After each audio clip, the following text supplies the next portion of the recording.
আসসালামু আলাইকুম রহমতুল্লাহ বারাকাতু। আলহামদুলিল্লাহ, আমাদের আজকের সহজ কোরআন শিক্ষার এই পর্বে আমরা শিখব হরকতের উচ্চারণ।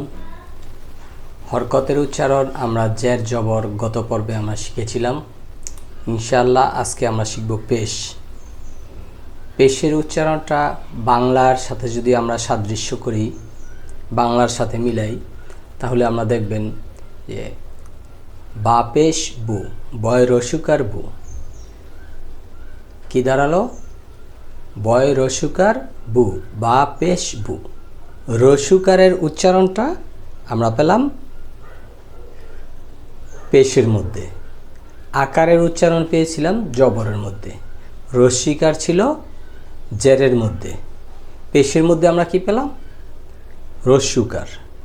এটা আপনি সহজে বোঝার জন্য উদাহরণস্বরূপ আমরা দিলাম যে বাংলার আকার, রস্বীকার, রস্যুকার এই তিনটা যে দেওয়া হয় অক্ষরের সাথে, ঠিক আমাদের আরবি হরফেও এই তিনটাই হরকত: আকার, রস্বীকার, রস্যুকার। এখন আমরা যখন হরকত উচ্চারণ করব হরফের সাথে, তখন হরকতকে অবশ্যই দ্রুত উচ্চারণ করতে হবে। হরকতের উচ্চারণ কোনো সময় টান দেওয়া যাবে না, লম্বা করা যাবে না। বা পেশ বু বলা যাবে না, শুধু বা পেশ বু। এভাবে হরকতের উচ্চারণ তাড়াতাড়ি হয়, এটা আমাদেরকে মাথায় রাখতে হবে। হরকতের উচ্চারণগুলি সবসময় তাড়াতাড়ি হবে এবং মাখরাজ, হরফের মাখরাজ ঠিক রেখে আমাদেরকে হরকতের উচ্চারণগুলি করতে হবে। আলহামদুলিল্লাহ, আমরা অনেক দূর এগিয়ে গেছি। আপনারা চেষ্টা করবেন নিজে নিজে নুরানি কায়দা থেকে পড়ার জন্য। আমাদের ভিডিওগুলি দেখে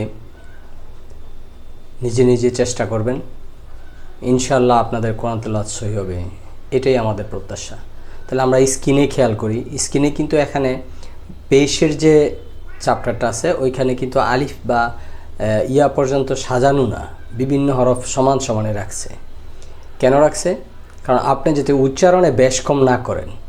বা পেশ বু, ওয়াও পেশ ভু, এখানে বা পেশ বু, ওয়াও পেশ বু যদি বলেন তাহলে হবে না।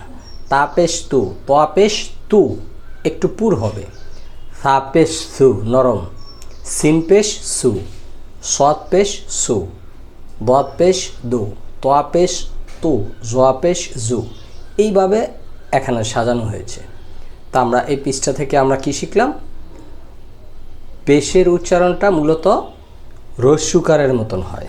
পেশের উচ্চারণটা কীরকম হয়? রস্যুকারের মতন। আমরা যে পেজ থেকে দেখছি, প্রোফাইল থেকে দেখছি, অথবা ইউটিউব চ্যানেল থেকে দেখছি, চেষ্টা করব চ্যানেলটি সাবস্ক্রাইব করে দেওয়ার জন্য। যদি আপনি সাবস্ক্রাইব করে দেন তাহলে আমাদের প্রত্যেকটা ভিডিও আপনাদের কাছে সহজে পৌঁছবে। আর আমাদের উদ্দেশ্যই হলো কোরআন তেলাওয়াত সহি করা, এর মাধ্যমে অল্প সময়ে। এখন আপনি যদি আমাদের ভিডিওগুলি শেয়ার করেন আপনার প্রোফাইলে অথবা আপনার টাইমলাইনে, যেখানেই আপনি শেয়ার করবেন, আমাদের যে উদ্দেশ্য আপনারও কিন্তু একই উদ্দেশ্য। এটা কোনো ফানি ভিডিও না, এখান থেকে আপনি আর্নিংয়ের আশা করতে পারেন না, এখান থেকে শুধু সওয়াবের আশা। যদি আপনার একটি শেয়ারের কারণে একটা লোক একটা হরফ উচ্চারণ সহি করতে পারে, তাহলে আল্লাহ হয়তো এই উসিলায় আমাকে আপনাকে ক্ষমা করে দিতে পারেন। আমরা তো বান্দা, ভুলের অভাব নাই।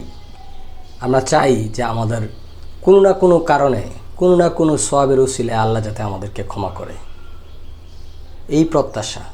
তো চেষ্টা করবেন সকলেই শেয়ার করার জন্য ভিডিওগুলি। ইউটিউব থেকে পারেন, পেজ থেকে পারেন, অথবা প্রোফাইলে যারা দেখেন। এই প্রত্যাশা রেখে আজকের মতো আমরা এখানেই শেষ করব। সবার সুস্বাস্থ্য কামনা করে আল্লাহ হাফেজ।